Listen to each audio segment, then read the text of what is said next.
السلام علیکم ناظرین، ہارٹ میٹس کی چوتھی ایپیسوڈ کے ساتھ میں ہوں اعزاز وسیم، اور آج ہم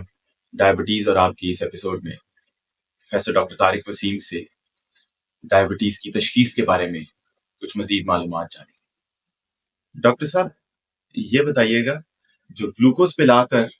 گلوکوز ٹالرنس ٹیسٹ کیا جاتا ہے، کیا یہ ضروری ہے؟ شوگر کی تشخیص کے لیے جیسے ہم پچھلی دفعہ بات کی تھی کہ آج کل صرف اگر آپ خالی پیٹ شوگر 126 سے زیادہ اور کھانے کے بعد والی شوگر 140 سے زیادہ دو موقعوں پہ تشخیص کر لیں تو یہ شوگر کی تشخیص کے لیے کافی ہے۔ لیکن پہلے زمانے میں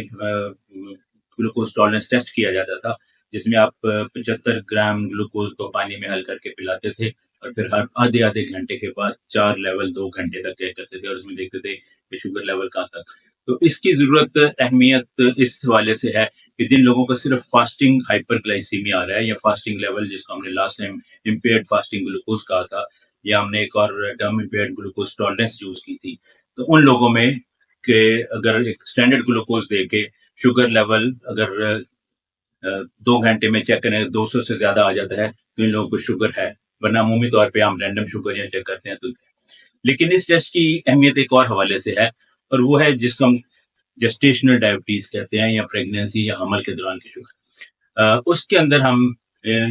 ابھی بھی 50 گرام شوگر کا لوڈ دے کے اور خواتین کا شوگر لے جائے، کیونکہ ان میں امکان ہوتا ہے کہ حمل جیسے آگے بڑھے گا ان کی شوگر لیول زیادہ بڑھے گا، تو ان میں کرائٹیریا بھی ذرا سخت ہے کہ ان کی شوگر ہم کنٹرول کے لیے چاہتے ہیں کہ 100 سے نیچے ہی رہے اور کھانے کے بعد کا لیول ان کا 140 سے زیادہ نہ بڑھے۔ تو اس کی تشخیص میں ابھی بھی گلوکوز ٹالرنس ٹیسٹ وہ خواتین، حاملہ خواتین کے فرسٹ ٹرائمیسٹر میں کر کے دیکھنا بہتر رہے گا، خاص طور پہ ان خواتین کا جن کے فیملی ہسٹری شوگر کی آلریڈی ہے۔ ڈاکٹر صاحب، اگلا سوال میرا آپ سے یہ ہے کہ HbA1c سے جو شوگر کی تشخیص اور کنٹرول ہے، اس کی کیا اہمیت ہے؟ HbA1c جو سمجھ لیجئے کہ آج کل کے زمانے میں ایک بہت اہم ٹیسٹ بن گیا ہے، وہ اس حوالے سے کہ اب جو آپ بلڈ شوگر لیول آپ کا اگر کافی دیر تک زیادہ رہتا ہے تو وہ شوگر آپ کے خون کے جو ریڈ سیل ہیں یا سرخ خلیے جو ہیں اور جو ہیموگلوبن ہے اس کے ساتھ ایک طرح سے اٹیچ ہو جاتی ہے، اور وہ یہ اٹیچمنٹ جب تک جتنا عرصہ وہ ان کے سرخ خلیے سرکولیشن میں رہتے ہیں وہ بلڈ کے اندر ہی رہتا ہے۔ تو اس طرح سے اگر کسی کو شوگر لیول بہت دیر سے ہائی رہ رہا ہے تو اس کے جو سرخ خلیے ہیں ان کے اندر ہیموگلوبن، جس کو ہم گلائکیٹڈ ہیموگلوبن یا HbA1c کہتے ہیں، وہ لیول بڑھ جاتا ہے۔ اور اگر ہم اس کا ویسے شوگر لیول ٹھیک بھی آ رہا ہو 1 یا 2 موقعوں پہ، لیکن اس کا HbA1c زیادہ ہو تو ہم یہ کہہ سکتے ہیں کہ ان کو شوگر ہے۔ تو جیسے ہم نے کہا تھا کہ شوگر کی تشخیص کے جو 3 کرائٹیریا ہیں، پہلا کرائٹیریا خالی پیٹ 126 سے زیادہ اور کھانے کے 2 گھنٹے بعد 140 سے زیادہ 2 مرتبہ، یا اگر ان کا HbA1c نارمل HbA1c لیول تقریباً 5.6 سے کم ہوتا ہے، تو 5.6 سے لے کے 6.5 تک کے درمیان والا جو اگر HbA1c کیا جائے تو اس لیول کو ہم کہیں گے کہ یہ پری ڈائبٹیز ہے۔ لیکن اگر آپ کا HbA1c 6.5 سے زیادہ ہے تو یہ بھی سنگل ایک ریڈنگ کے ساتھ آپ تشخیص کر سکتے ہیں کہ اس کو ذیابیطس ہے۔ اس کی زیادہ اہمیت ہے کہ اس کا آگے کنٹرول کے حوالے سے، کہ جن لوگوں کو ہم نے شوگر کے لیے کوئی علاج تجویز کیا ہے، احتیاط تجویز کی ہے، تو وہ وقفے سے اگر ہر 2-3 ماہ کے بعد اپنا شوگر A1C لیول چیک کرواتے رہیں تو اس لیول میں سے ہمیں اندازہ ہوگا کہ اس کا کنٹرول کیسا ہے۔ اگر اس کا تشخیص کے وقت A1C 7.5 یا 8 تھا تو ہم چاہتے ہیں کہ علاج کے ساتھ یہ لیول 6.5 سے کم رہے تو بہت بہتر ہے، لیکن عمومی طور پہ اس پہ اتفاق ہے کہ 7% سے اگر نیچے رہتا ہے تو اس کا مطلب ہے کہ پچھلے 3 ماہ کی شوگر برابر رہی، ٹھیک رہی۔ لیکن یہ ٹیسٹ کسی بھی صورت میں آپ کے جو روزانہ کی چیکنگ ہے خالی پیٹ اور اس کا متبادل نہیں ہے۔ یہ آپ کا کنٹرول ایوریج تو بتا دیتا ہے، لیکن یہ نہیں بتاتا کہ کسی وقت آپ کی شوگر 400 بھی ہوئی تھی یا کسی وقت آپ کی شوگر بہت لو ہو کے 70 یا 50 یا 60 ہو گئی تھی، کیونکہ ان ایونٹس کو اس ٹیسٹ نے نہیں بتایا۔ تو اس لیے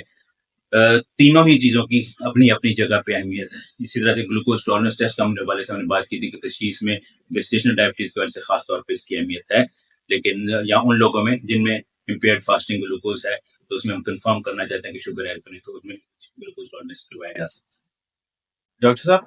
اب یہ بتائیے گا کہ جو سرنج سے ہم بلڈ شوگر لیول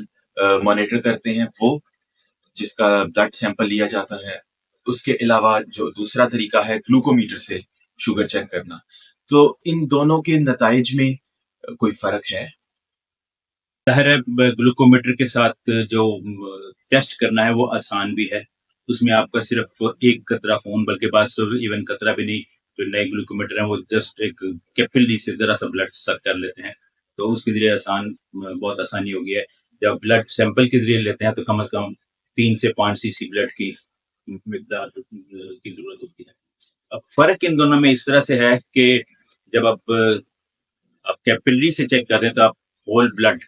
جس میں بلڈ بھی شامل ہے، جس میں ریڈ سیل بھی شامل ہے، اس میں شوگر کی مقدار چیک کرتے ہیں، اور وہ شوگر کی مقدار یوں سمجھ لے کہ سارا مجموع ہے سیلوں جو ہم نکال گئے، ریڈ سیل کے ساتھ جڑی ہے اور اس کا بھی، اور دوسرا ہے جس میں ہم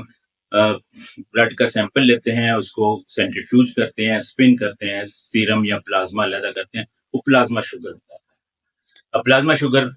پیورلی پانی کے اندر حل کی ہوئی شوگر جس طرح سے ہے، تو جو پلازما شوگر ہے وہ لیول عمومی طور پہ